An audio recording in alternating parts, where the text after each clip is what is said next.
You see, now my traffic's up to 130,000 a month, right? And social media together, the three or four of us that are involved in the site, we've probably got 60,000 Twitter and 100,000 Facebook. So that is the newspaper trucks, in effect, but at zero cost. Michael, in 2016, you set up your own investigative organisation and website. How did that come about?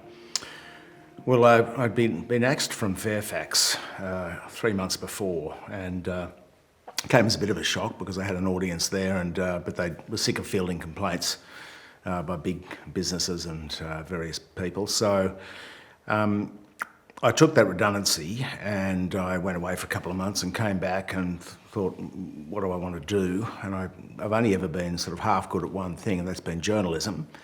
And so I just thought I'll just go out on my own. I put the redundancy money into it, set up my own website, couldn't think of anything better to call it than Michael West because of the martyrdom value, and that sort of worked with Twitter and social media. And so I started in April 2016. Quite unique to have an investigative website exploring corporate corruption, tax evasion and so forth. How much time do you devote to it? Well, the time is continuous because working for a large institution, you gather news and you write it. You don't have to worry about any of the back end. But now I'm running a business. I've got to worry about getting the money in the door, gathering the news, writing it. I've now got 3 or 4 mouths to feed in a very small way. It's been very rewarding because we've been growing.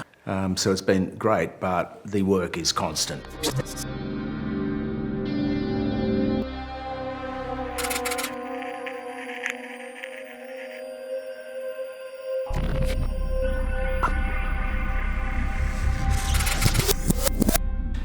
Defamation is always a threat, the threat of lawyers suing you for some perceived injury to their reputation or their client's reputation. The sheer workload and making sure you got it right all the time, that the people, having to deal with all the people, because now I run, say, about 10 people's copy as well as my own, from time to time. But it's a community effort. I mean, the network, the contact base, which I built up over many years, it's a collaborative effort, and so it's definitely not me. I've just got my name on it.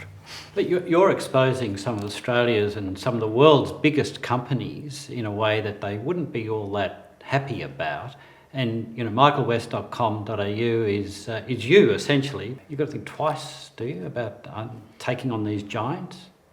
Well, you always, when you're being highly critical and exposing a multi-billion-dollar company, there's always an element of, well, slight nerves, I guess, or of caution and thinking, well, what's the response going to be? But they're all used to me now. It's a small market, really, for these big corporations. They all know who I am.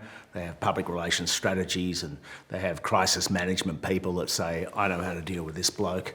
I never get to meet them, but I've heard this is what goes on behind the scenes. There's lawyers hanging around dying to sue me, waiting for me to slip up. But all that's quite good fun. I like that sort of that adrenaline side of the game. Living on the edge. Slightly living on the edge, having to make sure you're not over the edge, or you do. I mean, if I make mistakes, I rectify them immediately. But if other people make mistakes and they're on the site, it's difficult as well. That's happened. But we just change it. This is the beauty, because you can change things on the page in live time. You don't have to worry about the fact that a newspaper's gone out on the back of a truck and that piece of paper will be hanging around forever.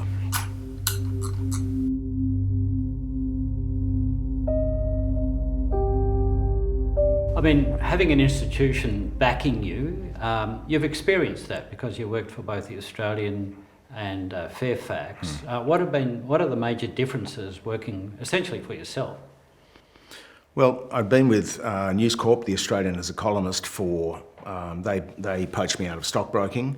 I started on the Fin Review as a cadet and then went 5 years on the Herald, and then I got poached again by Fairfax from News Corp as a columnist and then a business editor. So 8 years News, 8 years Fairfax. So I was used to a life of working with a big institution where your copy went to the in-house lawyer before it got sent out. All you had to do was gather the news and write it. This is a vastly different caper now because I have much less time in the day to do that, because there are other people to deal with. There's the running of the business. There's the back-end production stuff, the headlines, the captions, the photographs, the hyperlinks, problems with WordPress, paying for load balancers to be maintained, paying for the back end to be maintained. All these things, artwork, these things take time. So somebody else's story, to produce somebody else's story, takes an hour or two as well as my own. Sometimes it's quicker for me to write it from scratch than it is to publish somebody else. So you have to be passionate. I mean, why do you do it? Well, I do it because the feedback has been so big. Essentially, the theme or the purpose of the website is monitoring, reporting on the rising power of corporations over democracy. So money in politics, what big business is up to.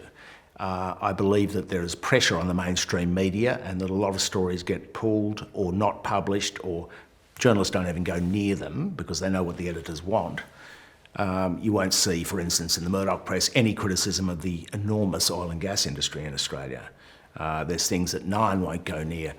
I don't have those problems. I can look at any story on its merit and publish as long as it stacks up. And of course, the great benefit is that there's only one person to complain to.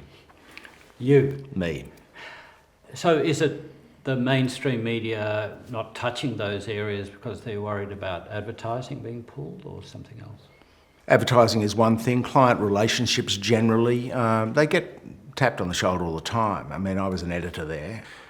These are large corporations that inject millions of dollars into each main media organisation every year. Now, you're going to think twice about the coverage. So I don't have to worry about that because I don't take any advertising whatsoever. I'm funded by my readers, $5, $20 a month, who just want to back me because they know there is a big gap in the market, that nobody else is doing this, and that is really holding big corporations and politicians to account on these issues like tax haven things, multinational tax avoidance and so forth. Somehow it's worked because there's community concern about these issues, about the influence. Money in politics, essentially, is eroding confidence in government. And it's a serious thing, and inequality's kept on rising over a long period, wages are stagnant, this kind of thing. These are things that affect every Australian. You also mentioned earlier that you break stories, you break news that sometimes isn't followed up by the mainstream business reporters or media. Why do you think that's the case?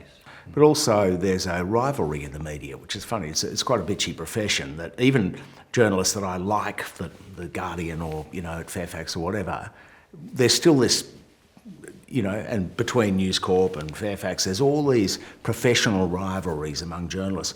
And unfortunately, that is not in the public interest because it restricts coverage. So the others won't follow it up because they go, well, that's his story. We don't want to be following his story. And I think that that plays straight into the hands of the vested interests we're reporting on.